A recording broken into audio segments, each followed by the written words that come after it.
देखिए, प्रथम जो कार्यक्रम है इस कक्षा का, उसके पाठ्यक्रम के अनुरूप जो मुख्य बिंदु है भोजन के मुख्य अवयव और उनकी कमी से होने वाले रोग तथा संतुलित भोजन, इस आधार पर कुछ महत्वपूर्ण प्रश्नों के बारे में पहले मैं डिस्कस करूंगा।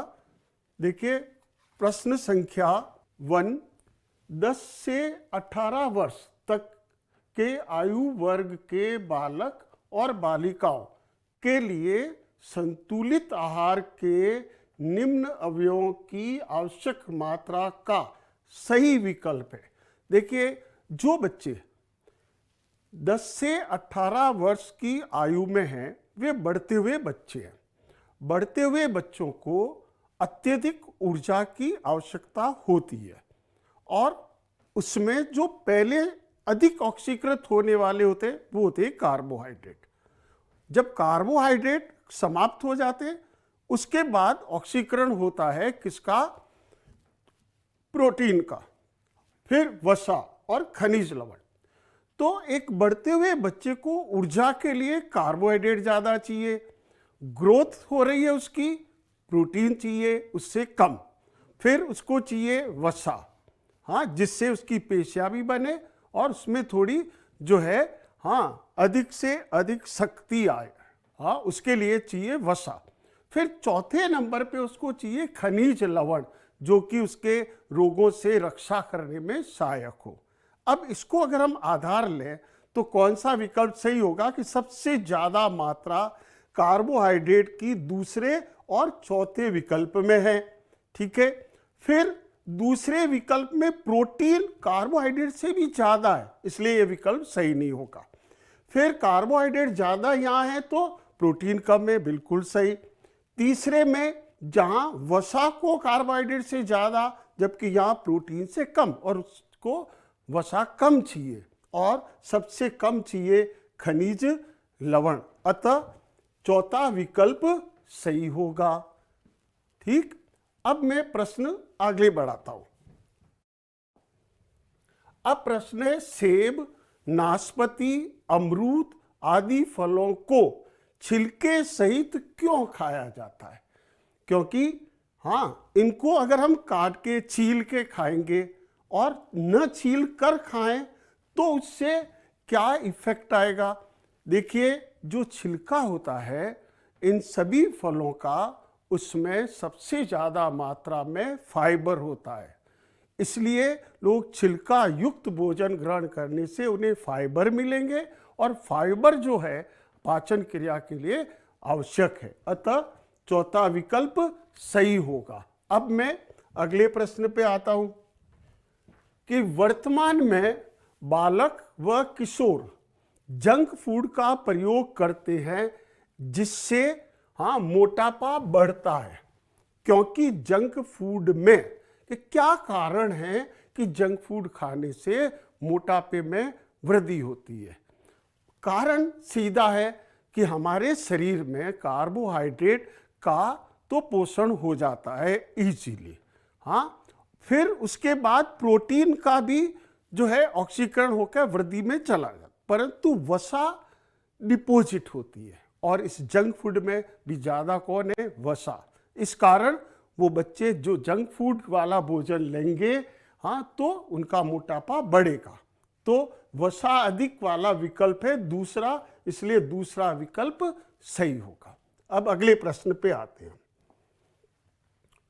भोज्य पदार्थों में प्रोटीन की उपस्थिति का परीक्षण कौन से रसायन से करने पर बैंगनी रंग प्राप्त होता है?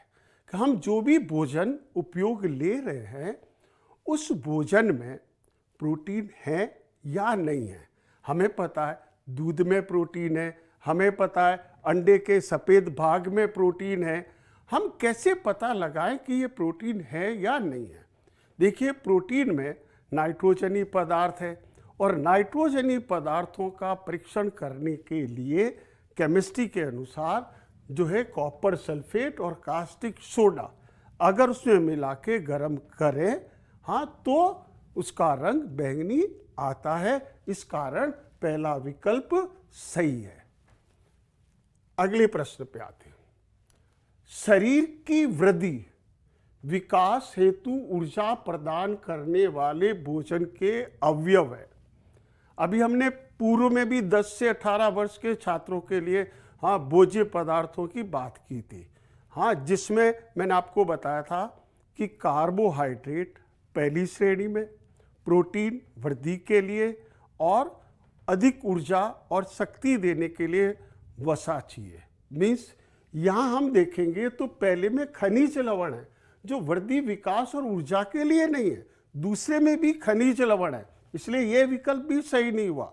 और चौथे में भी देखेंगे तो विटामिन दिया है जो कि रोगों से रक्षा के लिए, उनकी कमी से रोग होते हैं, अतः तीसरा विकल्प सही होगा। हम अगले प्रश्न पे चलते हैं। अब निम्न में से कौन सा युग्म सही सुमेलित नहीं है? देखिए, जब भी प्रश्न आए तो ये जरूर देखिए सुमेलित में कि सुमेलित है, कभी लिखा आएगा नहीं। हम अगर यहाँ प्रश्न पर ध्यान नहीं दिया तो उत्तर सही आते हुए भी हम कई बार गलती कर जाते हैं। यहाँ सुमेलित नहीं। विटामिन सी हमें पता है कि स्कर्वी कमी होगी, स्कर्वी होगा। विटामिन B2 से जो है वो प्लेगरा होगा। विटामिन B12 जो है आरबीसी की वृद्धि के लिए है। जबकि विटामिन B6 की जहाँ बात आ जाती है तो वहाँ हमें ये ध्यान देना पड़ेगा कि विटामिन B6 से बेरी बेरी नहीं होता है। विटामिन B1 जो है वो विटामिन जिसे कि रासायनिक रूप से कहते हैं थियामीन, और थियामीन की कमी से बेरी बेरी होता है, जबकि यहाँ विकल्प है B6 से बेरी बेरी जो सुमेलित नहीं करता है, इसलिए चौथा विकल्प सही हुआ। अगले प्रश्न पे चलते हैं। लंबे समय तक उपवास करने पर, अर्थात भूख हड़ताल में बैठ गया कोई, शरीर द्वारा किस क्रम में कार्बनिक यौगिकों या पोषक पदार्थों का उपयोग किया जाता है? देखिए, हमारे शरीर में वायवीय श्वसन होता है और वायवीय श्वसन में प्रथम ऑक्सीकरण होता है कार्बोहाइड्रेट का, और कार्बोहाइड्रेट हमें ऊर्जा देते हैं। जब तक कार्बोहाइड्रेट है तब तक अन्य भोज्य पदार्थ का ऑक्सीकरण नहीं होता। दूसरी श्रेणी में आता है वसा, बॉडी की वसाएं जो फैट्स जो डिपॉजिट है पेशियों में, फिर उनका ऑक्सीकरण होने लगता है, तो 2 या 3 दिन तक वो वसा पे चल जाएगा। उसके बाद प्रोटीन का ऑक्सीकरण होता है, और प्रोटीन जीव द्रव्य का मुख्य भाग है। मीन्स उसे हम कहते क्या है, प्रोटोप्लाज्मिक रेस्पिरेशन या प्रोटीन या श्वसन या जीव द्रवी श्वसन कह देते हैं। तो तीसरे नंबर पे प्रोटीन आएगा उपयोग में, और जब प्रोटीन खत्म हो जाएगा और फिर भी उसने उपवास नहीं तोड़ा तो मृत्यु की तरफ जाएगा। अब विकल्प में देखें कि पहले नंबर पे कार्बोहाइड्रेट, फिर वसा, फिर प्रोटीन इसी में, जबकि इसमें वसा पहले वसा, यहाँ पहले कार्बोहाइड्रेट है परंतु दूसरे नंबर पे प्रोटीन, इसलिए ये भी विकल्प सही नहीं हुआ। यहाँ भी पहले नंबर पे प्रोटीन है, जबकि मैंने आपको बताया कार्बोहाइड्रेट पहले नंबर पे ऑक्सीकृत होते हैं, कार्बोहाइड्रेट में ऑक्सीजन ज़्यादा होती है, इस कारण भी ये पहले नंबर पे ऑक्सीकृत होते हैं। उससे कम ऑक्सीजन वसा में और सबसे कम ऑक्सीजन प्रोटीन में, अतः पहला विकल्प सही होगा। अगले प्रश्न पे चलते हैं। निम्न में से कौन सा युग्म विटामिन की प्रकृति, उस विटामिन की नेचर क्या है, क्या करता है वो, फिर उसकी कमी से होने वाले रोग को सही क्रम में दर्शाता है? देखिए कि 4 विटामिन ए, डी, ई और के, ये 4 विटामिन वसा में घुलनशील है, जबकि विटामिन बी और विटामिन सी ये दो जल में विलयशील है। पहले तो ये कॉन्सेप्ट ले ले हम। तो विटामिन के वसा में घुलनशील, सही है। विटामिन ए भी वसा में घुलनशील, ये भी सही है। विटामिन के जल में घुलनशील, गलत हो गया। ए वसा में घुलनशील, ये भी सही है। अब आते हैं हम रोग पे। विटामिन के का रोग दिया यहाँ बेरी-बेरी, जबकि मैंने अभी आपको बताया विटामिन जो बेरी-बेरी रोग B1 की कमी से, थियामीन की कमी से, जबकि के की कमी से हेमरेज होता है। एक नवजात शिशु में के कम हो तो ब्लीडिंग रुकती नहीं है और सप्लीमेंट के देना पड़ता है, इसलिए ये विकल्प सही नहीं हुआ। विटामिन ए से स्कर्वी नहीं होता, स्कर्वी सी का है, ए के कारण रतौंधी होती है। ठीक है, तो अब मैंने यहाँ रतौंधी नाम लिया तो विटामिन ए वसा में घुलनशील श्रेणी में है और रतौंधी भी है, इसलिए चौथा विकल्प सही हुआ। अगले प्रश्न पे चले। एक रोगी को सलाह दी जाती है कि वह विशेष रूप से मांस, मसूर की दाल, दूध और अंडों का भोजन में अधिक उपयोग करे जब रोग से ग्रसित है।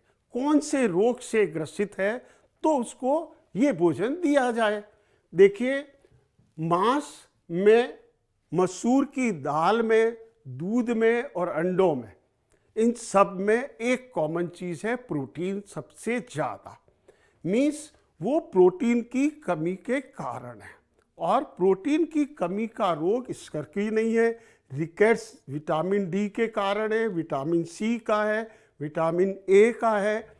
क्वाशीकोर एक प्रकार का माल न्यूट्रिशन है, मीन्स उसका कुपोषण का रोग है, और ये रोग विशेष रूप से प्रोटीन की कमी के कारण बच्चों में होता है, बढ़ते हुए बच्चों में। प्रारंभिक 1-2 साल के बच्चों में प्रारंभ हो जाता है, इसलिए उसको, रोगी को ये सलाह दी जाती है उसको अधिक से अधिक प्रोटीन दिया जाए।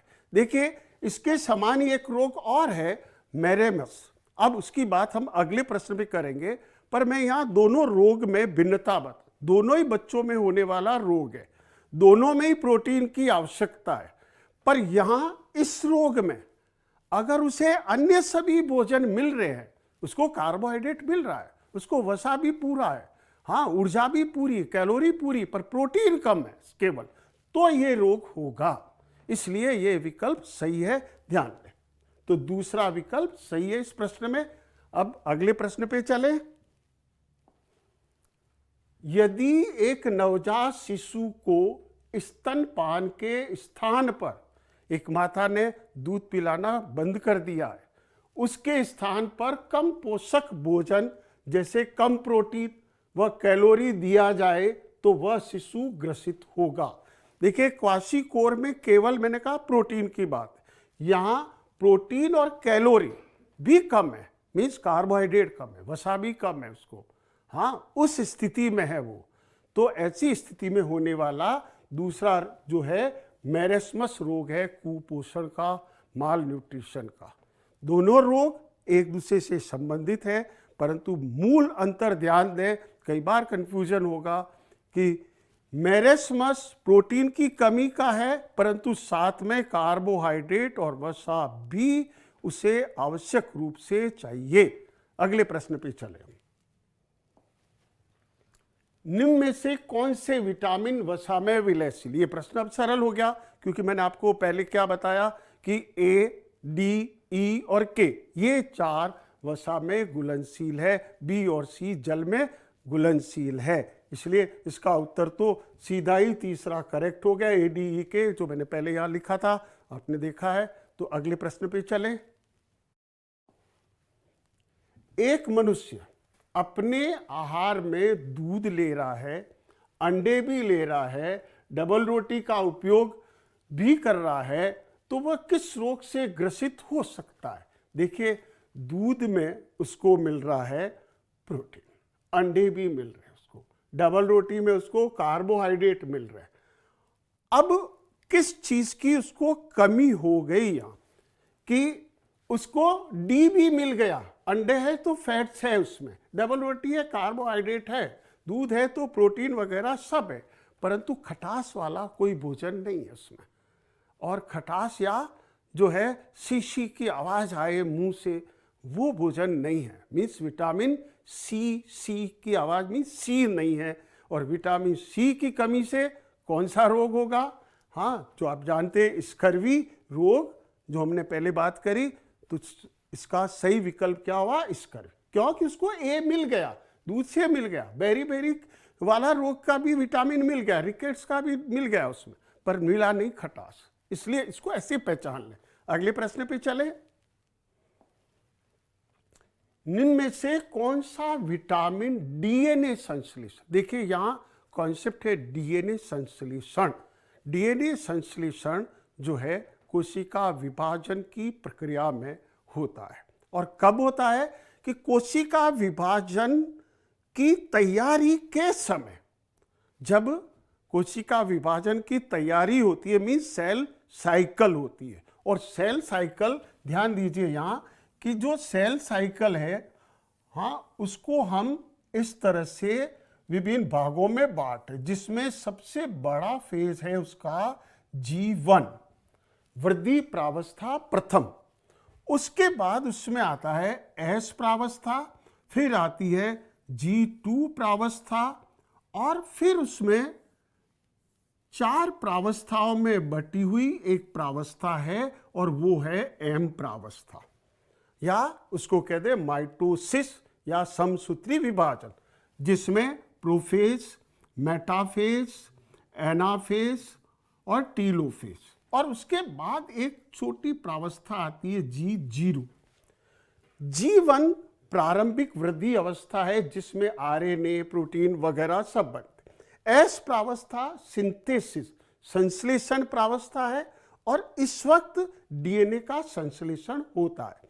फिर वृद्धि प्रावस्था द्वितीय, जिसमें डीएनए की मात्रा का बढ़ना, प्रोटीन का बढ़ना, आरएनए का बढ़ना, मीन्स कोशिका विभाजन की तैयारी पूर्ण हो जाती है। तब कोशिका प्रारंभ होती है विभाजित होने के लिए। पहले केंद्रक विभाजन की 4 प्रावस्था है, फिर कोशिका द्रविका विभाजन, और फिर जब कोशिका विभाजन से हट गई तो उसको हम कहेंगे G0 प्रावस्था। अतः इस S प्रावस्था में कौन सा विटामिन चाहिए? हाँ, S प्रावस्था डीएनए का संश्लेषण है, उसके लिए विटामिन डी आवश्यक है, क्योंकि विटामिन डी में वो सारे नाइट्रोजनी पदार्थ जो कि चाहिए क्षारक, उनका संश्लेषण करने की क्षमता है। अतः सही विकल्प होगा विटामिन डी सेकंड। अगले प्रश्न पे चले हम। मानव नेत्र के प्रकाश संवेदी भाग रेटिना में शलाका या रॉड्स की कोशिकाओं में बैंगनी लाल वर्णक रोडोप्सिन पाया जाता है। वह किस विटामिन का व्युत्पन्न है? देखिए, रोडोप्सिन जो सब्सटेंस है, रासायनिक पदार्थ, उसका संश्लेषण करने वाला है विटामिन ए। अतः विटामिन ए की कमी हुई तो रोडोप्सिन संश्लेषित नहीं होगा। रोडोप्सिन उपस्थित है शलाकाओं में, और शलाकाएं जो है मंद प्रकाश में देखने के लिए आवश्यक है। अतः रात के समय जब प्रकाश मंद हो जाता है तो उसको दिखाई नहीं देगा, इसलिए रात के प्रकाश में मीन्स मंद प्रकाश में नहीं दिखना रतौंधी कहलाता है। और उसके लिए आवश्यक है कौन? रोडोप्सिन। और रोडोप्सिन का संश्लेषण करने वाला कौन है? Vitamin A. अतः सही विकल्प होगा विटामिन ए वाला चौथा विकल्प। अगले प्रश्न पे चले। मानव शरीर में पाए जाने वाले खनिज लवणों की संख्या लगभग है।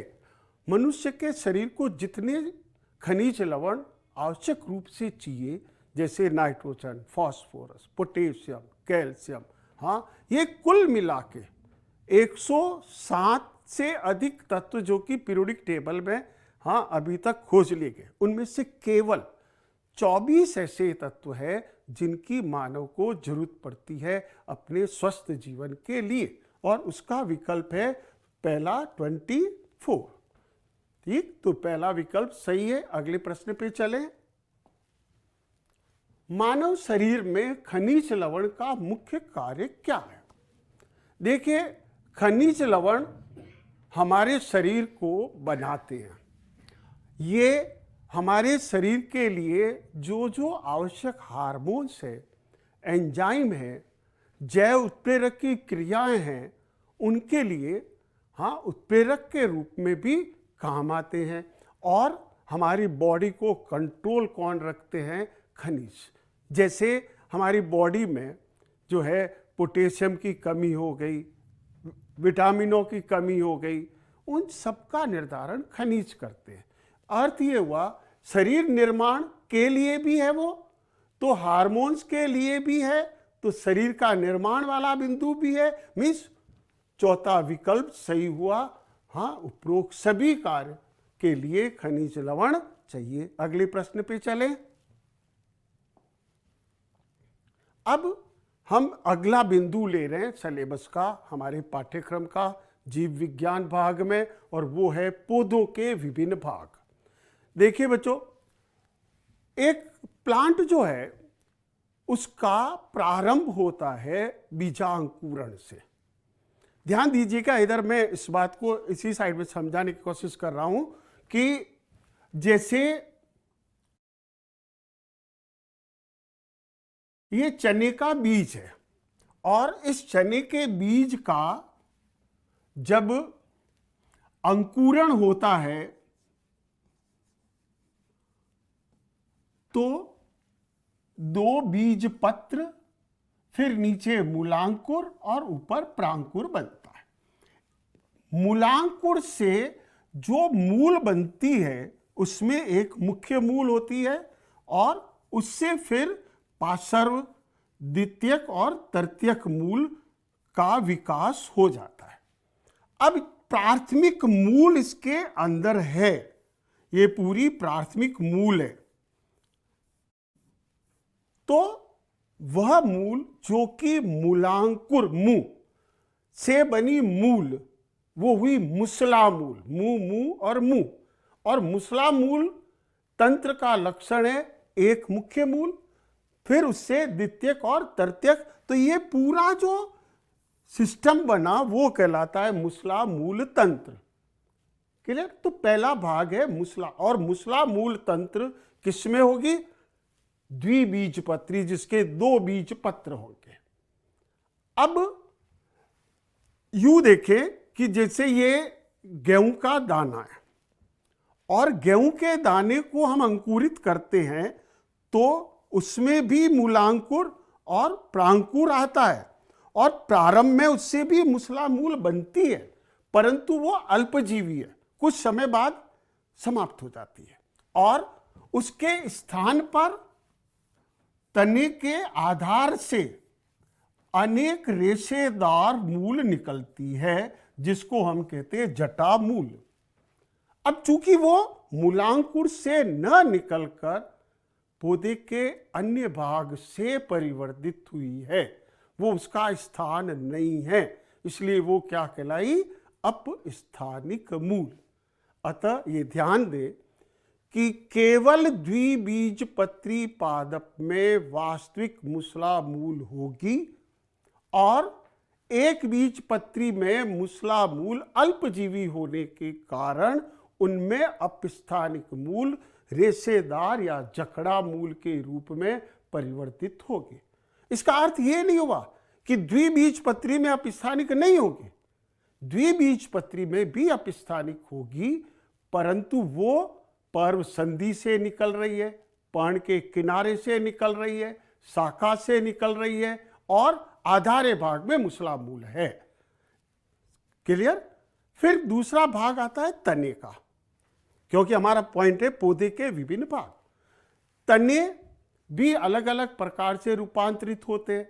अगर तना भूमि के ऊपर रूपांतरित हुआ है और रेंग कर बढ़ रहा है, वो ऊपर की तरफ स्तरित हुआ, ऊपरी स्तरीय हो गया।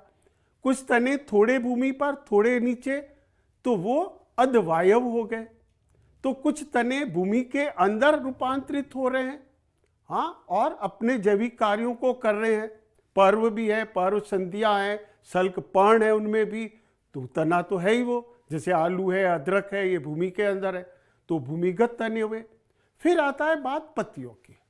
अब पत्तियां जो है, अगर उसमें सिराएं समानांतर है तो वो क्या कहलाई? हाँ, एक बीजपत्री की समानांतर सिरा विन्यास। अगर पर्ण फलक में सिराएं एक जाल बना रही है, जालिकावत है, तो वो द्विबीजपत्री हुई। ये कॉन्सेप्ट बात बता रहा हूं मैं आपको। फिर अगर वो पर्ण हट गई, कांटों में बदल गई, वो रूपांतरण हो गया, वो पौधे के लिए रक्षात्मक साधन हो गया। पर्ण हट गई और प्रतान बदल गई, धागे नुमा संरचना, और पौधे को आरोहण में सारक, ऐसे पौधे आरोही हो गए, उनका तना दुर्बल होगा। ठीक है, तो हम अभी जो बिंदु ले रहे हैं वो है पौधों के विभिन्न भाग। ठीक है, इस पर हम प्रश्न प्रारंभ कर रहे हैं। तो इस भाग पर पहला प्रश्न है, निम्न में से उभयचारी पादप का उदाहरण है एम्फीबियस, ऐसे पादप जिनका कुछ भाग जल में, कुछ भाग जल के बाहर, मीन्स जल के किनारे पे पौधे होते हैं, हाँ, जो दोनों सतह पर, हाँ, अपना जीवन यापन करने में दोनों सतह का उपयोग करते हैं, वो क्या कहलाएंगे? उभयचारी। जलकुंभी केवल जलीय पादप है, जल से ही उसका जीवन है। हाइड्रिला जल निमग्न है। वेलिसनेरिया पौधा जल में और उसके पुष्प वगैरह, हाँ, सब बाहर की तरफ, जबकि सिंगाड़ा पूर्णतया जल में। मीन्स सही विकल्प क्या हुआ? वेलिसनेरिया। क्लियर? अगले प्रश्न पे चले। निम्न में से उस युग्म का चयन कीजिए जो सुमेलित नहीं है। देखिए, मैंने अभी आपको यहां प्रश्न जड़ों से संबंधित है। अभी हमने पहले डिस्कस किया मुसला मूल, अपस्थानिक मूल। तो मुसला जड़ तंत्र द्विबीजपत्री पादप सही है, क्योंकि मैंने आपको बताया रेशेदार जड़ तंत्र अपस्थानिक का है, एक बीजपत्री सही है। अविस्तंभ जड़ें गन्ने में, हाँ, पाई जाती। अविस्तंभ उसको कहते हैं जो कि तने को सहारा देने के लिए पर्व संधि से निकल जाती है। जैसे ये मक्का या गन्ने का तना है और ये प्रथम और द्वितीय पर्व संधि है। यहां से जो जड़ें निकलती है और इस दुर्बल तने को सीधा खड़ा रखने में सहायक हो, वो कहलाती है अवस्तंभ जड़ें। और ऐसी जड़ें गन्ने में भी होगी, मक्के में भी होगी। जरूर नहीं गन्ना ही उदाहरण हो, वहां मक्का भी हो सकता है, केवड़ा भी हो सकता है। अब श्वसन जड़ें या न्यूमेटोफोर में बरगद चॉइस दे। बरगद में मुसला मूल तंत्र है और अपस्थानिक भी है जो शाखाओं से लटकती है, जबकि न्यूमेटोफोर या श्वसन जड़ें उन पौधों में होगी जो कि कीचड़ में, दलदले स्थान पे होते हैं, जहां ऑक्सीजन की कमी होती है। तो उनकी मुसला मूल जो है वो ऋणात्मक गुरुत्वानुवर्ती हो जाएगी। कई बार ऐसा प्रश्न आता है, ऋणात्मक गुरुत्वानुवर्ती जड़ें पाई जाती है, नेगेटिवली जियोट्रॉपिक, और वो होती है, हाँ, श्वसन जड़ें न्यूमेटोफोर, जो कि उन पौधों में होती है जो कि कीचड़ में पाए जाते हैं। जैसे जो है राइजोफोरा का पौधा है, एविसीनिया का पौधा है। इसलिए यहां सही विकल्प है तीसरा। अगले प्रश्न पे चले। आलू की आंखें प्रतिनिधित्व करती है। देखिए, यहां आलू भाग में एक छोटा सा बिंदु दिखता है और ऊपर ये उभार दिखता है हमें। ठीक, अब इस आलू में ये जो बिंदु है वो तो है कक्षस्थ कली का, और इसके ऊपर का जो ये भाग है वो है पर्व संधि का, और ये भूमिगत तना है क्योंकि सल्क पर्ण भी है। पर कई बार ये लगता है कि आलू तना क्यों? देखिए, इसको मैं यहां एक डायग्रामेटिक बात पर ध्यान देना कि जैसे आलू का पौधा का मूल तना ये है और इसकी प्रथम या द्वितीय पर संधि से पतली शाखाएं निकलकर भूमि में चली जाती है और फिर इनके अंतिम सिरे भोजन का संचय कर फूल जाते हैं और अंडाकार संरचना बना रहे हैं। इसलिए जब आप आलू खरीदेंगे तो उसमें कहीं न कहीं एक बिंदु धागा दिखेगा, वो धागा इस तने को रूपांतरित कर रहा है, इस तने का रूपांतरण है। इस कारण आलू भूमिगत तना है, क्योंकि तने के रूपांतरण से आया, शाखा से नीचे आया, भोजन का संचयन करा। ठीक है, तो आलू में आंखें किसका प्रतिनिधित्व कर रही है? यहां जो है पर्व संधि से भाग है इसका। ओके, अगले प्रश्न पे चले हम। निम्न में से कौन से पादप द्विवर्षीय समूह में आते हैं? देखिए, यहां मैं आपको क्लियर करना चाहूंगा, एक वर्षीय किसे कहें, द्विवर्षीय किसे कहें और बहुवर्षीय पौधे किसको कहें। ऐसे पौधे जो कि केवल एक ऋतु काल में अंकुरित होते हैं, हाँ, वृद्धि करते हैं, पुष्प देते हैं, फल देते हैं और फिर समाप्त हो जाते हैं, चाहे हम उन्हें कितना भी उर्वरक दें, पानी दें, वो नहीं रहेंगे। जैसे गेहूं, हाँ, बाजरा, एक ही सीजन में फल भी दे देते हैं, बीज दे देते हैं, समाप्त हो जाते हैं। वे पौधे जो कि एक मौसम में अंकुरित होते हैं, उनकी कायिक वृद्धि होती है और दूसरे ऋतु में वो पुष्प और फल देते हैं और उसके बाद समाप्त हो गए, तो वो द्विवर्षीय हुए। एक वो पौधे जो प्रतिवर्ष पुष्प और फल देते हैं और अनेक वर्षों तक रहते हैं, वो कहलाते हैं बहुवर्षीय। अब इनमें से चॉइस लें हम कि द्विवर्षीय कौन है। अब पहले में मक्का आ गया, ज्वार आ गया, बाजरा आ गया, जो कि एक बीजपत्री भी है। अभी मैंने बताया ये सब एक ही सीजन के, इसलिए ये सही नहीं हुआ। प्याज, पत्ता गोभी और गाजर, ठीक है। यहां फिर जो हमारे पास बिंदु आएगा वो किसका आएगा कि प्याज एक सीजन में अंकुरित, दूसरे में पुष्प, ये भी एक सीजन में अंकुरित, दूसरे में पुष्प, ये भी एक सीजन में अंकुरित। गाजर, मूली जो है एक सीजन में अंकुरित होते हैं, दूसरे में फल देते हैं। यहां फिर मक्का आ गया, इसलिए विकल्प गलत हो गया। यहां नीम, चीड़ और बरगद जो कि वृक्ष से कई वर्षों तक रह रहे, इजी, पहचानना सरल हो गया, दूसरा विकल्प सही। अगले प्रश्न पे चले। सबसे छोटा पुष्पीय पादप कौन सा है? अब यहां जो चॉइस की तरफ जाएं तो हमें दो ऐसे लगेंगे। तुलसी का छोटा पुष्प होता है, यूकैलिप्टस बड़ा वृक्ष है, पुष्प भी बड़े होते हैं, और सरसों के पुष्प हमें नग्न आंखों से दिख जाते हैं। तुलसी के पुष्प भी हमें नग्न आंखों से दिखते हैं आराम से, परंतु वुल्फिया एक ऐसा पुष्पीय पादप है, जलीय पौधा है ये, और इसके पुष्प अति सूक्ष्म होते हैं। हैंड लेंस या माइक्रोस्कोप से देखें तो इनकी संरचना स्पष्ट होती है। अतः विश्व में सबसे छोटा पुष्पीय पादप वुल्फिया, ये विकल्प सही है। अगले प्रश्न पे चलें। सिकोया डेंड्रिन गैंगेटियम, बहुत बड़ा नाम है पौधे का, और ये एक अनावर्त बीजी पौधा है, नग्न बीजी पादप है। पहले तो ये ध्यान देते हैं, नग्न बीजी उनको कहते हैं, हाँ, जिनमें पुष्प नहीं होते, उनमें लघु बीजाणुपर्ण और गुरु बीजाणुपर्ण, और गुरु बीजाणुपर्ण से बीजांड और बीजांड से बीज बने, परंतु फल नहीं बना, इसलिए बीज आवृतन नहीं हुआ। उन पर फल भित्ति और फल के भाग नहीं है, डायरेक्ट बीज है, तो ऐसे बीज नग्न कहलाते। नग्न बीज का मतलब ये नहीं कि बीजावरण नहीं है, बीजावरण तो है, परंतु वो फल के अंदर सुरक्षित नहीं है, और वो पौधा है सिकोया डेंड्रिन। पादप की विश्व में अलग पहचान है। इसकी अलग पहचान का मूल कारण क्या है कि ये कैलिफोर्निया में होता है और इसका तना इतना बड़ा है कि इसके नीचे से इसको तने को बीच में से काट दिया गया और सड़क चल रही है।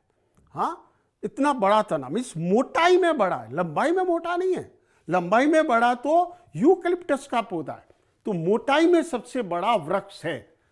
यही इसका सही उत्तर है, पहला ही विकल्प सही है। अगले प्रश्न पे चलें। भोजन संग्रहण करने वाले भूमिगत तनों, देखिए अभी मैंने आपको भूमिगत तनों में एक आलू बताया था। आलू चॉइस जो है यहां भी है और यहां भी है। अब जमीन में से निकलने वाले, हाँ, वो जिन पर सल्कपर्ण है, सल्कपर्ण भूरे रंग की है और वो दिखती है हमको हल्दी में भी, आलू में भी, अदरक में भी, परंतु मक्के में भूमिगत तना नहीं, बाहर आ गया। हाँ, शकरकंद यहाँ जड़ है, गाजर जड़ है, इसलिए सही नहीं हुआ उत्तर। इधर फिर शकरकंद आ गई, जड़ का नाम आ गया, इसलिए भी गलत हुआ, इसलिए दूसरा विकल्प ही सही होगा। अगले पे चले हम। केले की पर्ण में निम्न में से कौन सा शिरा विन्यास पाया जाता है? देखिए, मैं केले की पर्ण के डायग्राम की तरफ ध्यान दें।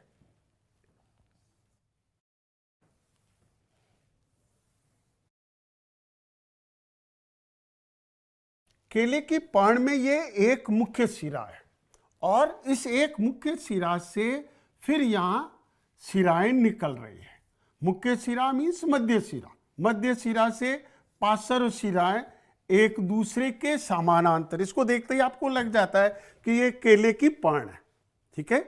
हाँ, इस केले की पर्ण में सिराएं कहाँ हैं? आमने सामने, परंतु इससे अन्य सिराएं नहीं निकल रही, में से एक जाल नहीं बन रहा है इसमें, इसलिए ये समानांतर सिरा विन्यास हुआ। और समानांतर के दो बिंदु है, दो जालिकावत के, तो गलत हो गए।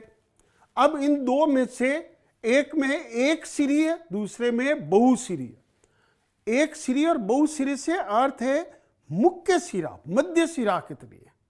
मुख्य सिरा इसमें एक ही है, इसलिए सही विकल्प कौन सा हुआ? तीसरा। अगले पे चले प्रश्न पे। पौधे के उस समूह को पहचानिए जो पर्ण प्रतानों को धारण करता है। देखिए, पहले प्रश्न पर बात करें। पर्ण प्रतान मीन्स प्रतान का निर्माण पर्ण से हुआ, मीन्स पर्ण थी वो रूपांतरित हो रही हो। अर्थ इधर डायग्राम की तरफ ध्यान देना कि जैसे ये तना है और उस पर पत्तियां लगी हुई है,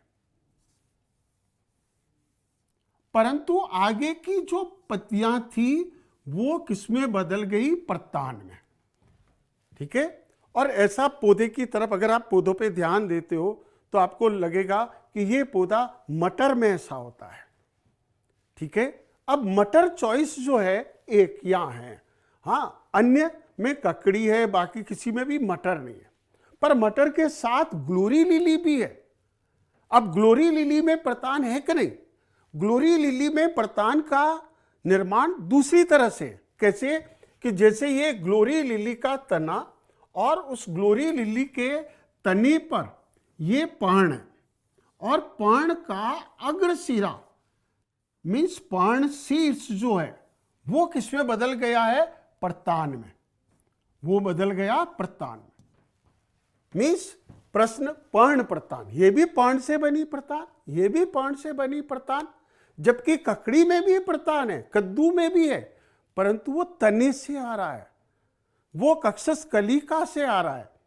तरबूज में कक्षस कलिका से आ रहा है और अंगूर में भी, बेल में कक्षस कलिका से आ रहा है। प्रतान सभी में है, ऐसा लगेगा सभी प्रतान वाले, परंतु प्रश्न पर ध्यान दें, पर्ण प्रतान, इसलिए पहला विकल्प सही हुआ। आगे बढ़े। सेब और नाशपाती में खाने योग्य भाग कौन सा है? देखिए, मैं यहां सेब की बात कर रहा हूं, तो सेब में ध्यान दें कि जैसे ये एक कटा हुआ सेब है और जब सेब कटा हुआ है तो यहां उसमें अंदर यहां बीज दिखेंगे हमें, ठीक। और जो ये फूला हुआ भाग है जो खाते हैं हम, और खाने वाला जो भाग है यहां पर वो पुष्पासन है।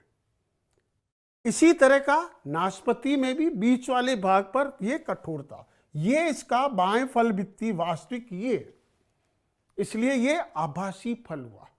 देखिए, फल की जब परिभाषा में हम बात करें तो वास्तविक फल, ट्रू फ्रूट, वो होते हैं जो केवल अंडाशय के परिवर्धन से बनते हैं। और यदि फल के निर्माण में अंडाशय के अतिरिक्त पुष्प का अन्य कोई भाग, जैसे बाह्य दल, पुष्पासन, सपत्र भी फल बनाने में भाग ले ले या संपूर्ण पुष्प क्रम फल में बदल जाए तो वो आभासी होगा। अतः यहाँ चॉइस में जाएं, न बाएं है, न मध्य है, न अंत फल भित्ति। फल भित्तियाँ है ही नहीं, फल भित्ति अंदर है जो खाने के काम नहीं आती, इसलिए सही विकल्प हुआ चौथा, पुष्पासन। क्लियर? आगे बढ़ें। मूलांकुर के अलावा पौधे के किसी अन्य भाग से विकसित जड़ों को क्या कहते हैं? मैंने आपको जब जड़ प्रारंभ करी थी, पौधों के भाग प्रारंभ किए थे, आपको एक बात स्पष्ट कर दी थी, मूलांकुर से मूल, मूलांकुर, मूल, मुसला, और मूलांकुर से नहीं बनी सब क्या कहलाएगी? अपस्थानिक। और प्रश्न भी मूलांकुर के अलावा। अब मूलांकुर के अलावा में मुसला तो नहीं हुई, जकड़ा जड़, अपस्थानिक जड़ और ग्रंथिल जड़, यहां 4 चॉइस दे दी है। अब जकड़ा जड़ें भी तने के आधार से आ रही है, हाँ, और अपस्थानिक हुई, अपस्थानिक नाम ही दे रहा है वो, मूलांकुर मुंह में नहीं आ रहा है। ग्रंथिल जड़ें जो है, हाँ, वो भी जो है मूलांकुर से बनती है, परंतु उन ग्रंथिल जड़ों में वो ये नहीं ध्यान दे कि मटर में पाई जाने वाली ग्रंथिल, वो नहीं है, वो मटर में पाई जाने वाली ग्रंथियां हैं जड़ों पर। ग्रंथिल जड़ों से अर्थ है पर्व संधि जो है उससे अपस्थानिक जड़ें निकलती है और उनके अग्रभाग फूल जाते हैं, उनको कहते हैं ग्रंथिल जड़ें। ये है ग्रंथिल जड़ें, पर्व संधि से अपस्थानिक हुई, ये अपस्थानिक नाम ही दे दिया। जकड़ा मैंने आपको बताया था मक्का में जो रेशेदार होती है, मीन्स ये तीनों अपस्थानिक है। जबकि हमारा प्रश्न कह रहा है मूलांकुर के अलावा पौधे के किसी अन्य भाग से, यहाँ प्रश्न में थोड़ा मिस्टेक है, यहाँ सिर्फ प्रश्न होना चाहिए मूलांकुर से, तो करेक्शन कर लें, मूलांकुर से कर दें तो से विकसित होने वाली जड़ों को में वो मुसला जड़ एक, क्योंकि ये तीनों ही अपस्थानिक का ही रूपांतरण है, तो अलावा में तो ये तीनों ही राइट हो जाएगा। इसलिए अगले प्रश्न पे चलें, यहां थोड़ा करेक्शन कर। नेक्स्ट, अदरक में कायिक प्रवर्धन किसके द्वारा होता है? देखिए, 4 भूमिगत तनों के रूपांतरण है। पहला जो है प्रकंद, उसका उदाहरण है अदरक हुआ, हल्दी हुआ, ठीक है। दूसरा आता है कंद, कंद में केवल आलू। सल्क कंद में उदाहरण आएगा प्याज, लहसुन वगैरह। और घन कंद में आता है रतालू, कचालू, केसर का तना। अब जब हमें ये बिंदु ध्यान हो तो हम यहाँ इस उत्तर को हाँ आसानी से पकड़ सकते हैं कि पहला ही बिंदु प्रकंद, अदरक में कायिक प्रवर्धन किससे हुआ? प्रकंद से। क्लियर? आगे बढ़े, अगले प्रश्न पे चलें। सूप या जाड़ी प्रकार के काष्ठीय पादप का समूह है। देखिए, यहाँ प्रश्न पर जा रहा हूँ, पहले सूप या जाड़ी कहे किसको? देखिए, पादप जो है, पौधे जो हैं, उनको आकार के अनुसार और परिवर्तन और विकास के अनुसार उन्हें 3 समूह में बांटा गया। एक होता है शाकीय पौधे, दूसरा होते हैं जाड़ी वाले या सूप वाले, और तीसरे होते हैं वृक्ष। अब तीनों में मूल अंतर क्या है, उससे हम इन जो है हाँ विकल्प को का चयन सही रूप में कर सकेंगे। शाकीय पौधे वे होते हैं जो कि हरे होते हैं, दुर्बल होते हैं, ठीक है, और वो लंबे जीवन काल तक नहीं रहते। क्लियर? मीन्स गेहूं का पौधा है, बाजरा है, मक्का है, हाँ, ये तना हरा है। और वे पौधे जो कि लंबे जीवन काल तक हो, प्रारंभिक अवस्था में, तरुण अवस्था में तो उनका तना हरा है, ठीक है।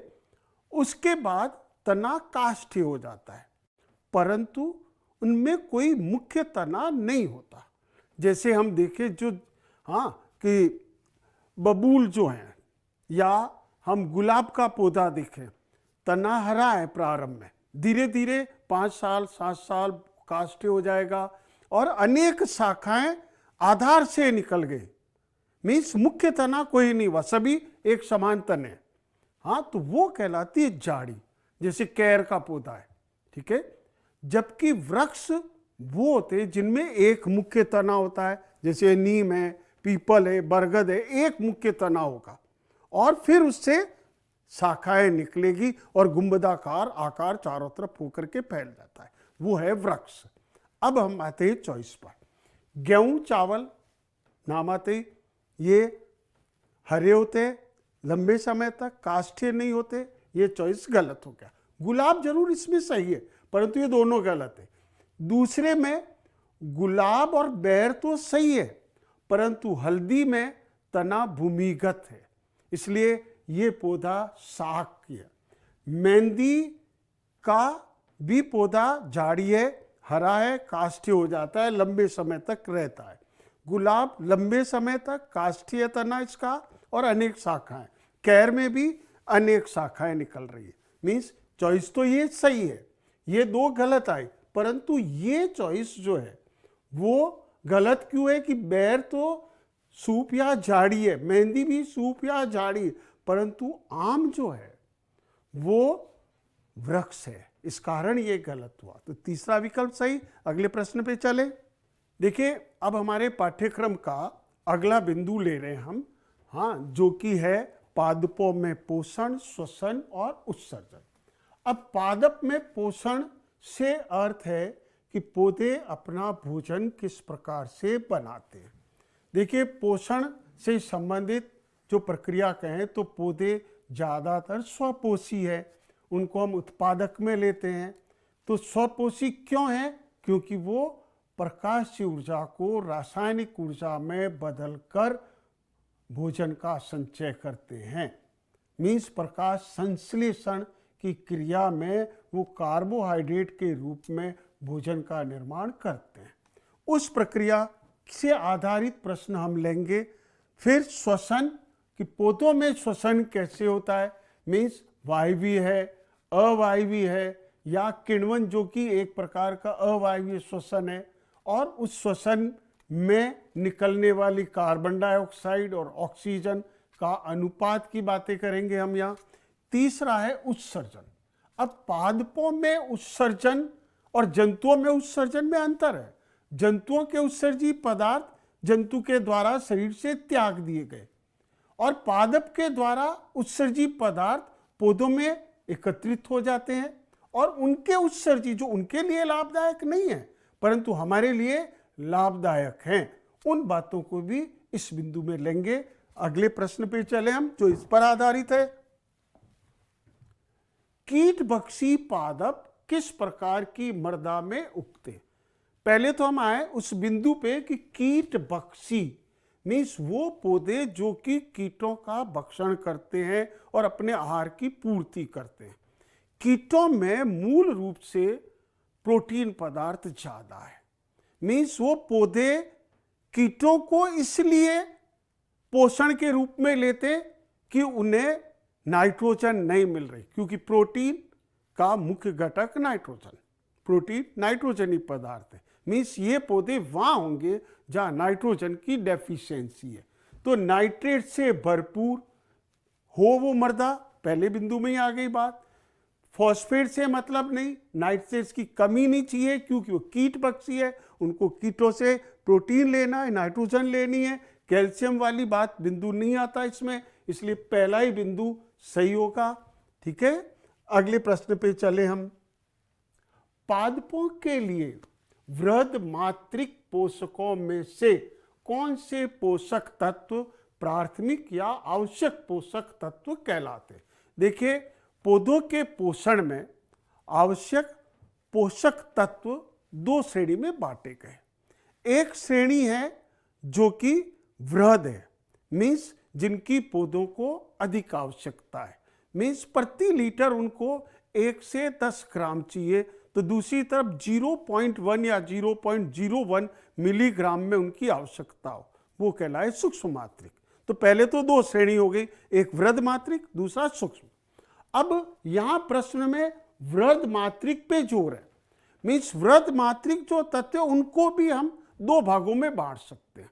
एक सामान्य रूप से कार्बन, हाइड्रोजन, ऑक्सीजन पौधों को मिल जाती है, वातावरण से CO2 से कार्बन आ जाता है, ठीक है, जल पौधे अवशोषित करते हैं तो हाइड्रोजन और ऑक्सीजन आ गई, कार्बन डाइऑक्साइड से, मीन्स ये तो अति आवश्यक में नहीं आते। यहां बिंदु है कौन से पोषक तत्व प्राथमिक या आवश्यक कि जिनकी कमी होने पर पौधे का जीवन काल पूर्ण नहीं हो सकता और वृहद भी है, और वो कहलाते NPK, मीन्स नाइट्रोजन, फास्फोरस और पोटेशियम। इसलिए ये उत्तर पहला सही उत्तर में आएगा।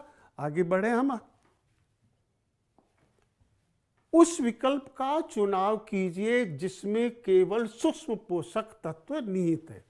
देखिए, कुल 17 तत्व पौधे के लिए आवश्यक होते हैं, ठीक। पौधों में जब विश्लेषण किया गया तो उनमें 60 तत्व जो है वो पौधों के लिए चाहिए, जिनमें से 17 अति आवश्यक है। उन 17 में से 9 तत्व जो है, ध्यान रखें बात को, 9 वृहद मात्रिक और 8 जो है वो सूक्ष्म मात्रिक है। अब उन 8 में कौन आता है कि Mn, MO, Zn आता है, कॉपर आता है, आयरन आता है, बोरोन आता है और निकल आता है। ध्यान दीजिए, Mn आता है, मोलिब्डेनम, जिंक आता है, हाँ, कॉपर आता है, आयरन आता है और बोरोन आता है, निकल आता है, ठीक। तो ये, जबकि Np, N यहाँ भी है, P यहाँ भी है, K यहाँ भी है, जो वृहद मात्रिक के। प्रश्न हमारा सूक्ष्म से, अगर ये नहीं याद हो तो भी हम पकड़ सकते थे उत्तर को कि N, P, K है इन तीनों में, इसमें कहीं नहीं है, मीन्स ये विकल्प सही हुआ। अगले पे चलें। जड़ों द्वारा अवशोषित पोषक तत्व पत्तियों तक इसके द्वारा पहुंचती है। कौन पत्तियों तक पहुंचाता है? किसको? पोषक तत्वों को। देखिए, पोषक तत्व जो है जड़ों से पत्तियों तक ले जाने वाला, मीन्स दो मुख्य उत्तक है जिन्हें हम संवहन उत्तक कहते हैं। एक है जाइलम और दूसरा है फ्लोएम। और जाइलम और फ्लोएम के ही जो है घटक में आता है चालनी नलिका भी और सहायक कोशिका। चालनी नलिका और सहायक कोशिका दोनों फ्लोएम के भाग है, जबकि पोषक तत्वों को ले जाने का काम, एक कॉन्सेप्ट ध्यान रखिए, जाइलम जड़ से रूट से लीफ तक, और वापिस उल्टा लें लीफ से रूट तक। यहां आएगा कौन? फ्लोएम। यहां कौन आएगा? जाइलम। मीन्स यहां सही उत्तर जाइलम। ओके, अगले प्रश्न पे आए। निम्न में से ऐसे कौन सा पुष्प पादप है जो मृतोपजीवी प्रकार का पोषण प्राप्त करता है तथा भारतीय पाइप प्लांट नाम से जाना जाता है? देखिए, मृतोपजीवी प्रकार का पोषण करने वाले जो जीव है, हाँ, पादपों में, वो कौन है? कवक है, जीवाणु है, ठीक है। ये मूल हैं जो कि मृतोपजीवी पोषण भी करते हैं।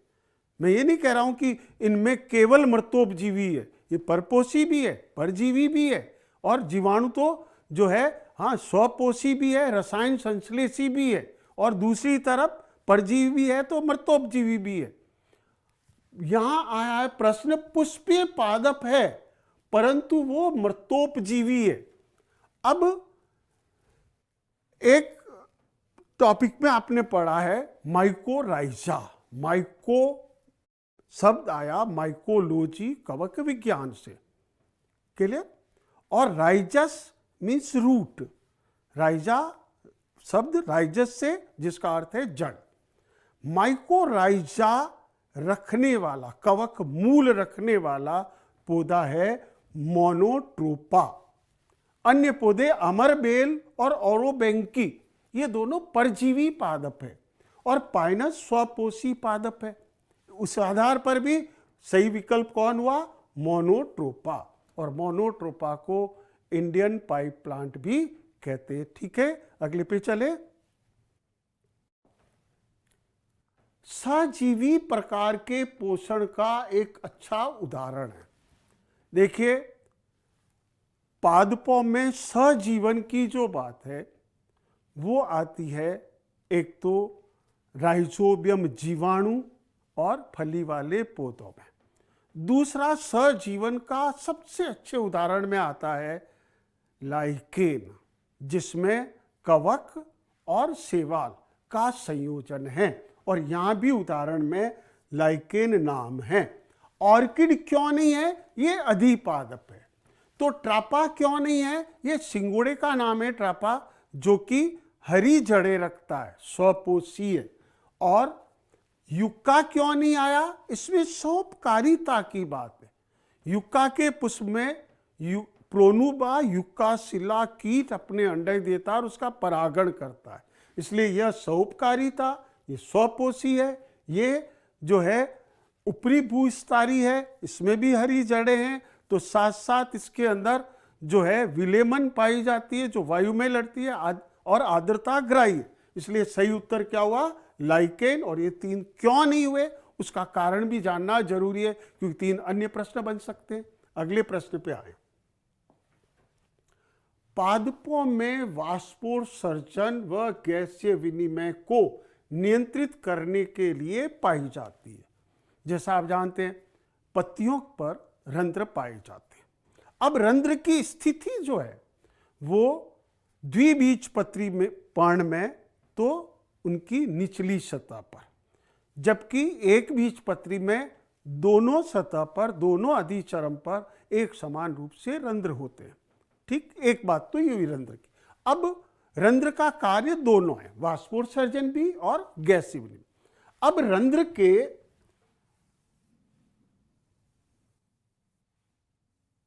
बाहर की तरफ ये वृक्काकार कोशिकाएं कहलाती है, द्वार कोशिकाएं। ये क्या है? यहाँ द्वार कोशिकाएं।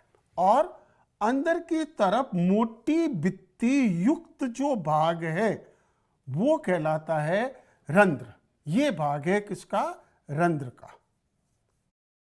और ये द्वार कोशिकाओं में केंद्रक भी है, तो इनमें हरित लवक भी पाया जाता है, जो प्रकाश संश्लेषण द्वारा कार्बोहाइड्रेट बनाता है। और इनके चारों ओर जो कोशिका हैं उनको कहते हैं साय कोशिकाएं।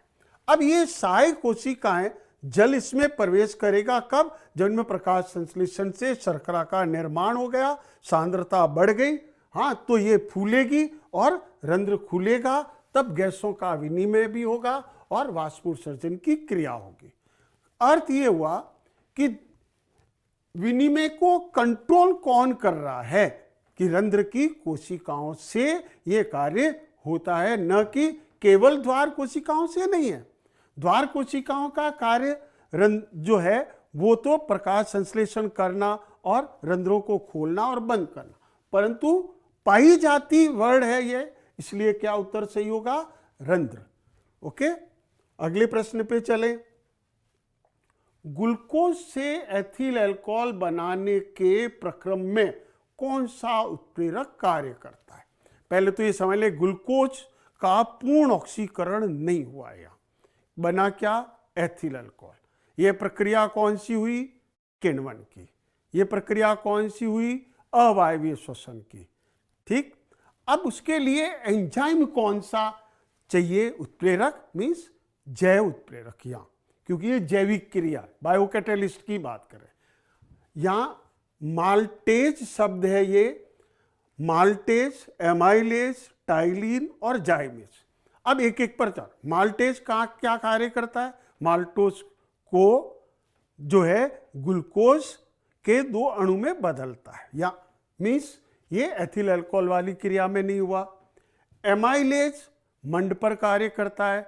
हाँ, इससे पूर्व प्रश्नों में मैं पाचन में बात की थी कि हमारी लार में कौन है, एमाइलेज भी है और टाइलिन भी है, और उनका काम केवल मंड को, पॉलीसेक्राइड को डाइसेक्राइड में बदलना। जबकि प्रश्न ग्लूकोज से एथिल अल्कोहल है, 6 कार्बन से 2 कार्बन वाला यौगिक, और वो काम कौन करता है, जाइमेज। और जाइमेज किससे आता है, हाँ, यीस्ट से। और यीस्ट में कौन है, जाइमेज। यीस्ट जो कि खमीर उठाता है, मीन्स एथिल अल्कोहल और कार्बन डाइऑक्साइड निकली, वो काम किसने किया, जाइमेज ने। अतः सही उत्तर क्या हुआ, चौथा, जाइमेज। अगले प्रश्न पे चले हम। वाष्पोत्सर्जन की क्रिया किन पर निर्भर करती है। जैसा अभी पूर्व मैंने चित्र बना के बताया कि रंध्र के दोनों तरफ द्वार कोशिकाएं, मीन्स वो द्वार कोशिकाएं जब शिथिल होगी रंध्र बंद हो जाएंगे, स्फीत होगी रंध्र खुल जाएंगे। तो रंध्र का खुलना और बंद होना कौन निर्धारित करता है, द्वार कोशिकाएं। और उसके कारण क्या होगा, वाष्पोत्सर्जन। कम करना है, द्वार कोशिकाएं बंद हो गई। जैसे दिन में रंध्र खुलते हैं, वाष्पोत्सर्जन होता है। क्यों, कि दिन के समय प्रकाश संश्लेषण की प्रक्रिया, प्रकाश अभिक्रिया होने के कारण। इसलिए सही उत्तर रंध्रों के खुलने व बंद होने पर वाष्पोत्सर्जन होगा। ठीक है, अगले प्रश्न पे चलें। प्रकाश संश्लेषण की क्रिया कहां पर होती है। देखिए, प्रकाश संश्लेषण की क्रिया संबंधित किससे है, पादप हरे हैं वो प्रकाश संश्लेषण करें। और हरा रंग किसके कारण है, वर्णक। कौन सा वर्णक, क्लोरोफिल, पर्णहरित। और क्लोरोफिल रखने वाला कौन, क्लोरोप्लास्ट, हिंदी में कौन, हरित लवक। हरित लवक जो है इसमें केवल चौथे विकल्प में है। पत्तियों के सभी उत्तक ये काम नहीं करते, संपूर्ण पौधा ये कार्य नहीं करता, पर्ण की केवल निचली सतह प्रकाश संश्लेषण का कार्य करने वाली नहीं, परंतु हरित लवक पूर्णतया प्रकाश संश्लेषण से संबंधित है। इसलिए चौथा विकल्प सही हुआ। अगले प्रश्न पे चले। अप्रकाशीय अभिक्रिया जिसे वैज्ञानिक केल्विन और बेंसन ने, ध्यान देना ये भी प्रश्न बन सकता है, केल्विन और बेंसन ने क्लोरेला और स्कैंडेस्मस जो शैवाल है उन पर प्रयोग करके इस प्रक्रिया का क्रियाविधि दी। और चूंकि उन्होंने अप्रकाशीय अभिक्रिया की प्रक्रिया दी जिसे केल्विन चक्र भी कहते हैं, हाँ, अवस्थाओं में सही क्रम का चयन कीजिए कि ये प्रक्रिया कैसे चलती है, इसका क्रम क्या है इस चक्र का। देखिए, पौधे CO2 ग्रहण करते हैं और CO2 ग्राही पादपों में होता है राइबुलोस डाइफॉस्फेट, वो पहले ग्रहण करता है। तो CO2 का ग्रहण करना कार्बोऑक्सीलीकरण कहलाता है। तो पहली प्रक्रिया कार्बोऑक्सीलीकरण हुई। कार्बोऑक्सीलीकरण दोनों में है, ठीक है। अब कार्बोऑक्सीलीकरण हो जाने के बाद क्या होगा, उसका अपचयन। मीन्स कार्बोऑक्सीलीकरण से बनने वाला पदार्थ जो है विघटित होता है तो बनता है फॉस्फोग्लिसरिक एसिड, और अम्ल का जब अपचयन होता है तो एल्डिहाइड बनता है।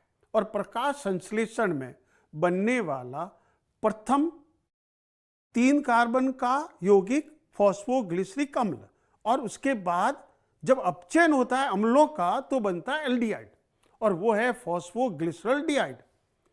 मीन्स दूसरी प्रक्रिया अपचयन की है।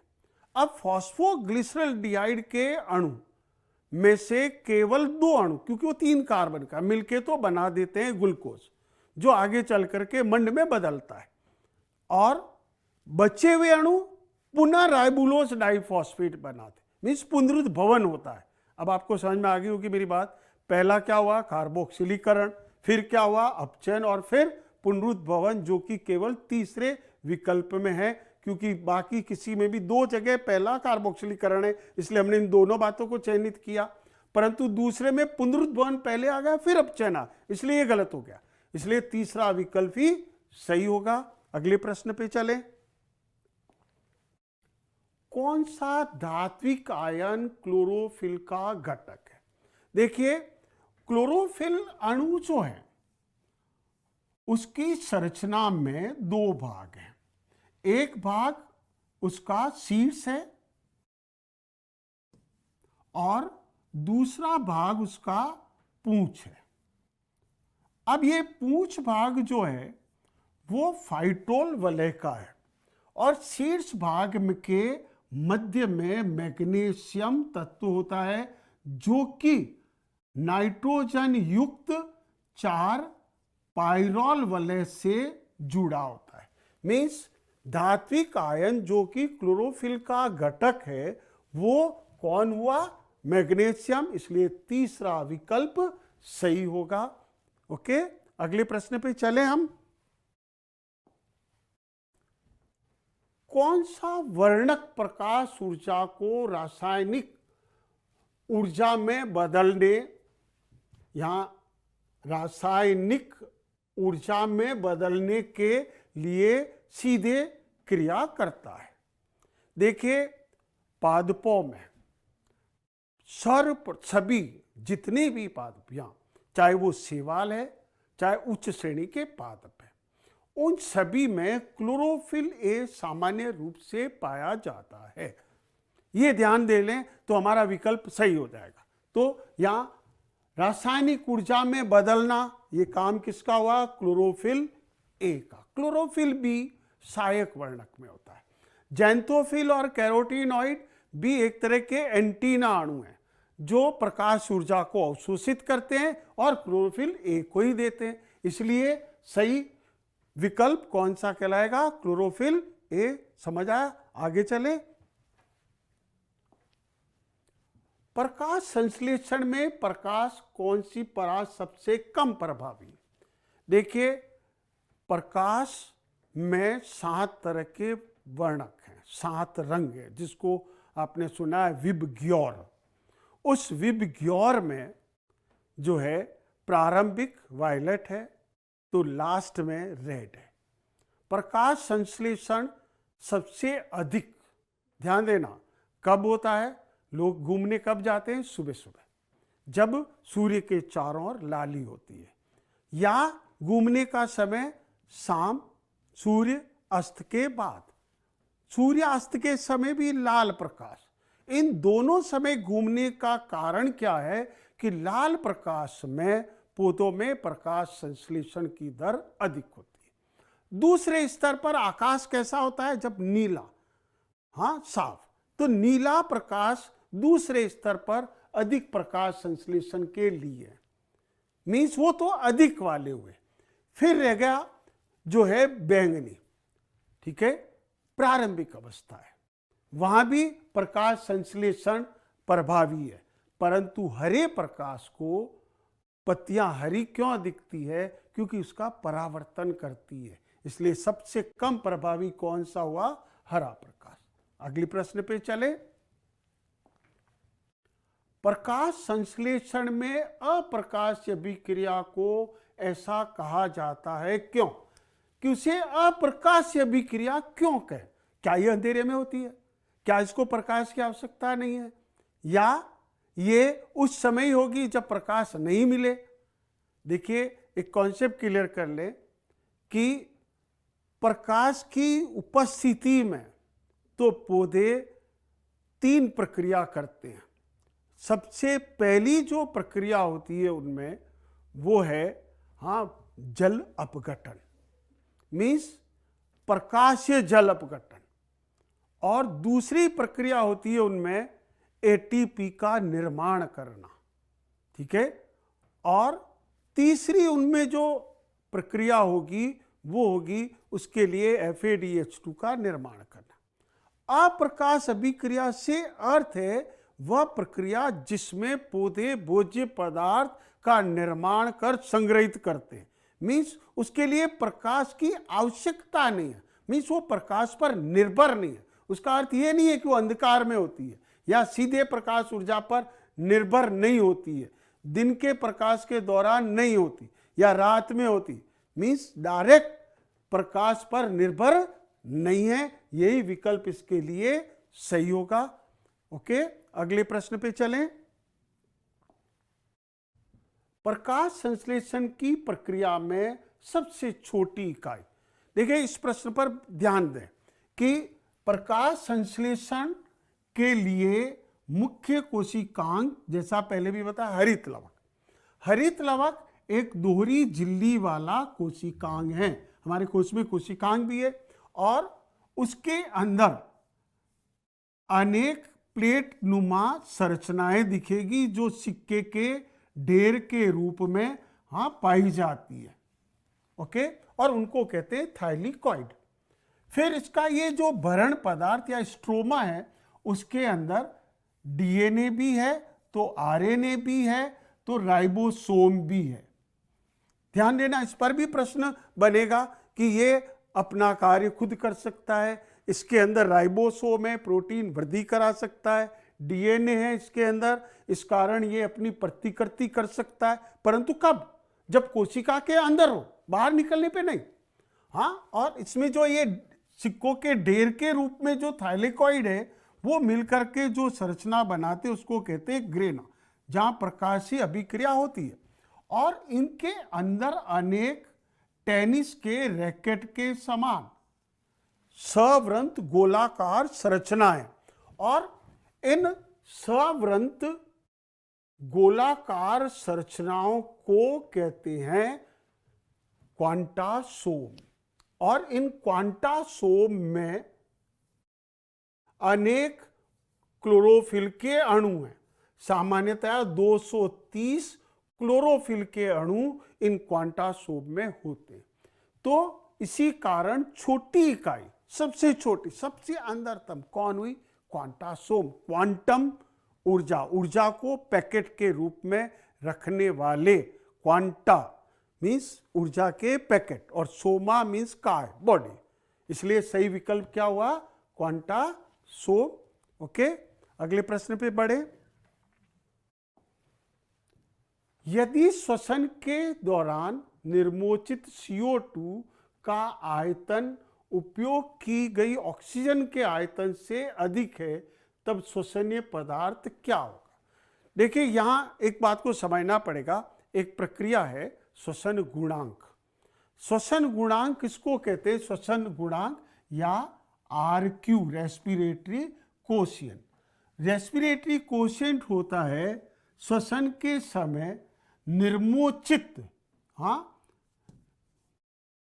या निकलने वाली CO2 का आयतन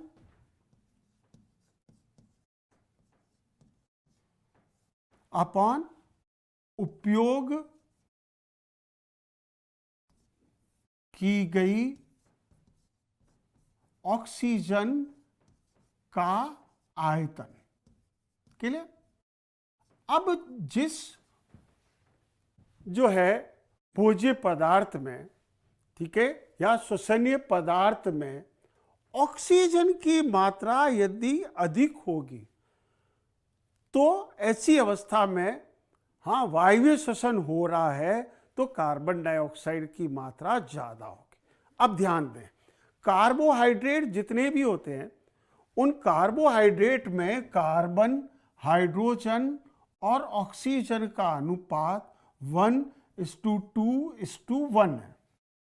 मीन्स जितना कार्बन उतनी ऑक्सीजन। अर्थ यह हुआ कि जब उनका अपघटन होगा, ठीक है, या ऑक्सीकरण होगा, तो कार्बन के समान ही ऑक्सीजन होने के कारण निकलने वाली CO2 और उपयोग में ली गई ऑक्सीजन का आयतन समान होगा। नंबर 2, वसा में तुलनात्मक रूप से ऑक्सीजन कम होती है, इस कारण उन्हें अतिरिक्त ऑक्सीजन की आवश्यकता होती है। CO2 कम निकलेगी, ऑक्सीजन ज्यादा चाहिए, तो श्वसनीय पदार्थ, तो ऐसी अवस्था में CO2 का आयतन उपयोग की गई ऑक्सीजन के आयतन से अधिक कहां हुआ? वसा में हुआ। फिर प्रोटीन में उससे भी कम है। ओके। और कार्बनिक अम्ल में हम बात करें तो इनमें तो जैसे COH और COH ऑक्जेलिक अम्ल है, यहां ऑक्सीजन ज्यादा है।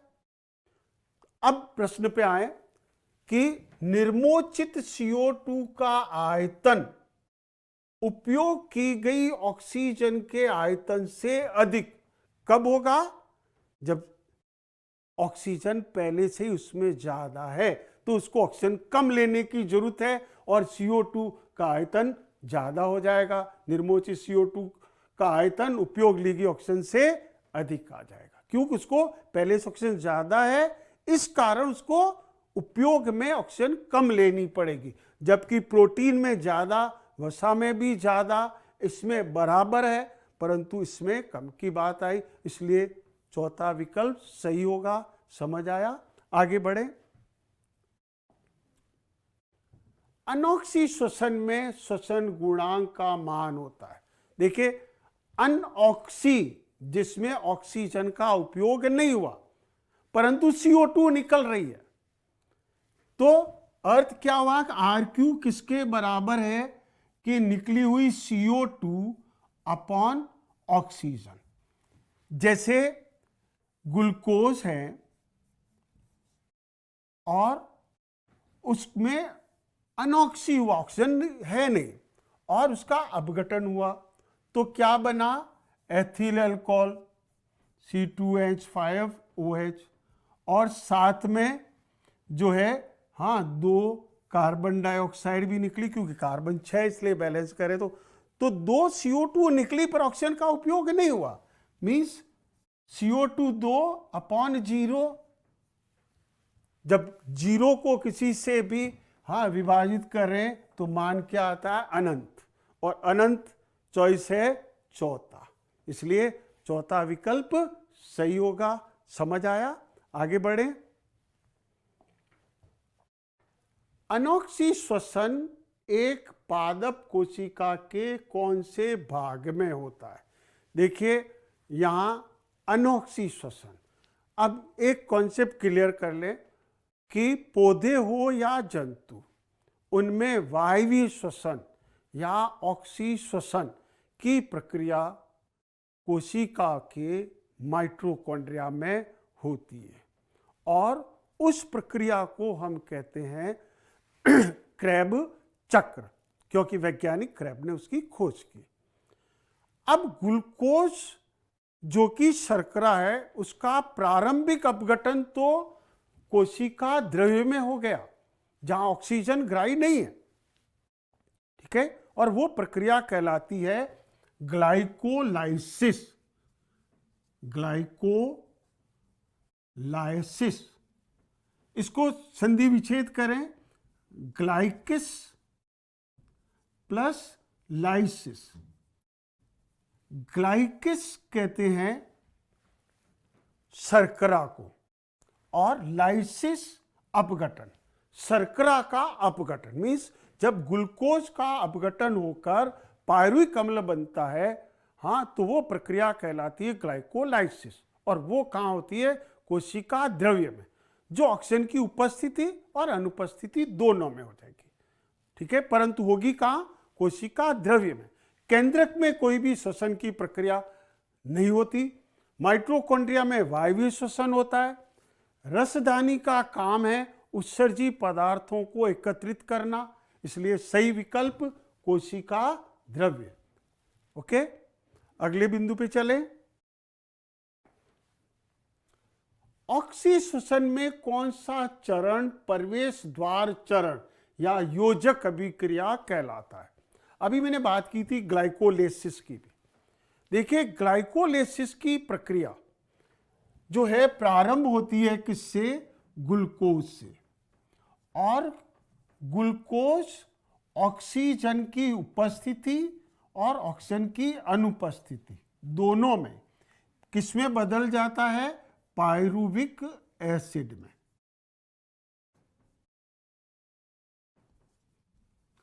पायरुविक एसिड एक 3 कार्बन का यौगिक है और ग्लूकोज 6 कार्बन का, और ये प्रक्रिया कहाँ हुई?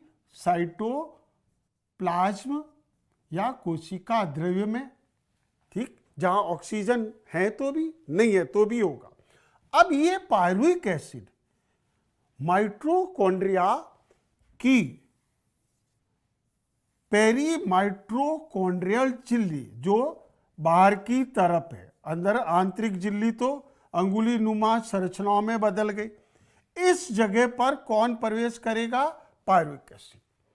और यहां पर ये पहले बनाता है एसिटिल कोएंजाइम ए जो 2 कार्बन का है, फिर ये प्रवेश करता है मैट्रिक्स में जहां वायवीय श्वसन होता है। मीन्स योजक कौन हुआ दोनों के बीच? यहां ग्लाइकोलाइसिस खत्म हो गया और मैट्रिक्स में प्रारंभ होगा क्रेब चक्र, तो दोनों के बीच कौन हो गया? Acetyl coenzyme A. और हमें दूसरा विकल्प दे रखा है एसिटिल कोएंजाइम ए का निर्माण, इसलिए दूसरा विकल्प सही होगा। ठीक है, अगले प्रश्न पे चले।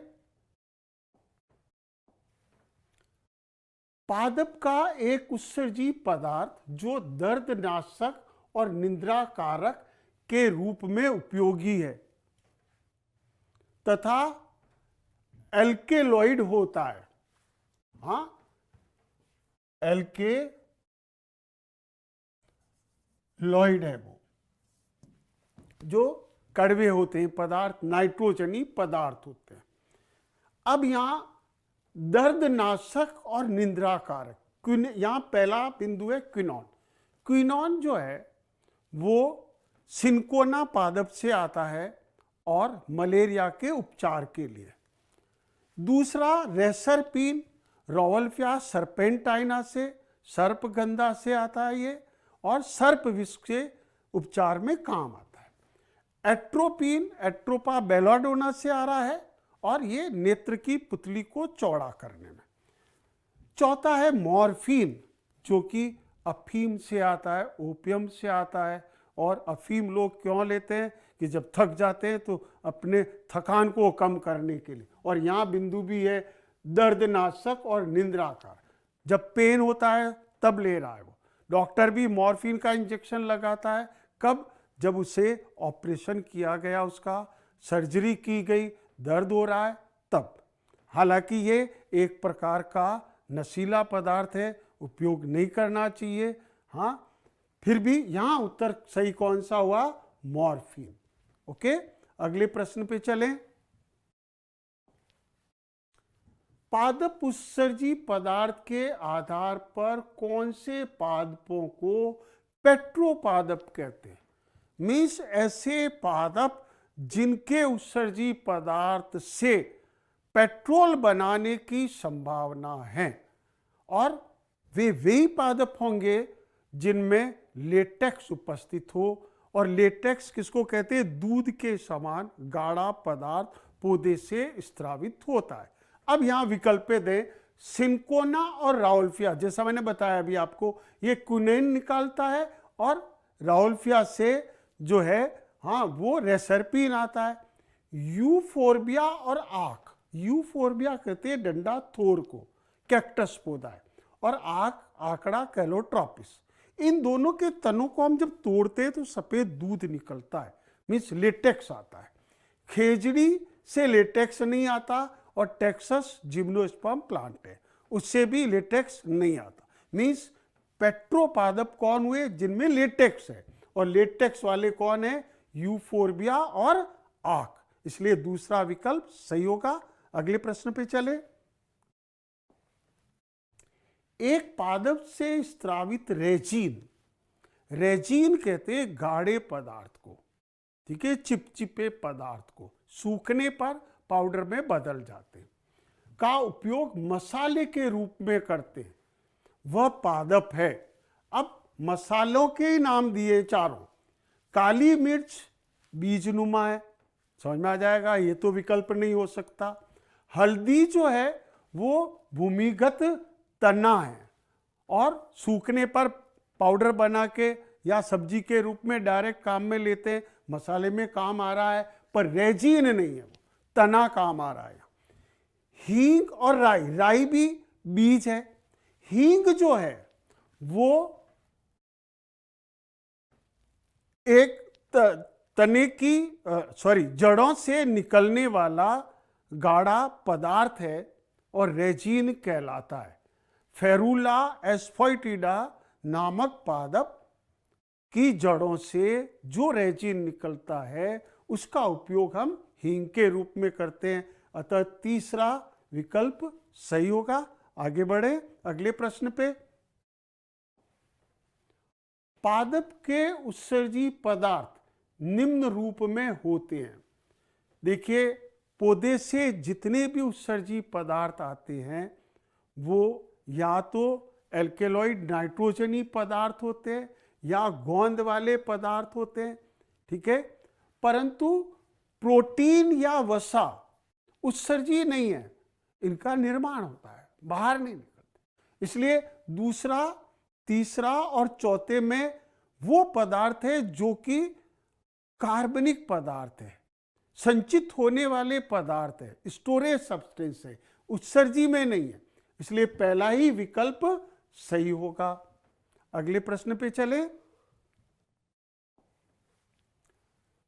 राइबोसोम के संबंध में निम्न में से कौन सा विकल्प सही नहीं है? देखिए, हम आगे कोशिका की बात भी करेंगे, पादप कोशिकाओं की, ठीक है।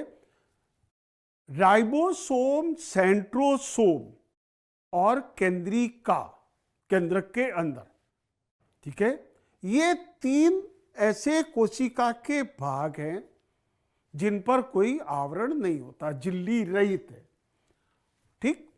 अब राइबोसोम जो है वो प्रोकैरियोटिक और यूकैरियोटिक दोनों कोशिका में, मीन्स केंद्रक विहीन में भी और केंद्रक युक्त में भी।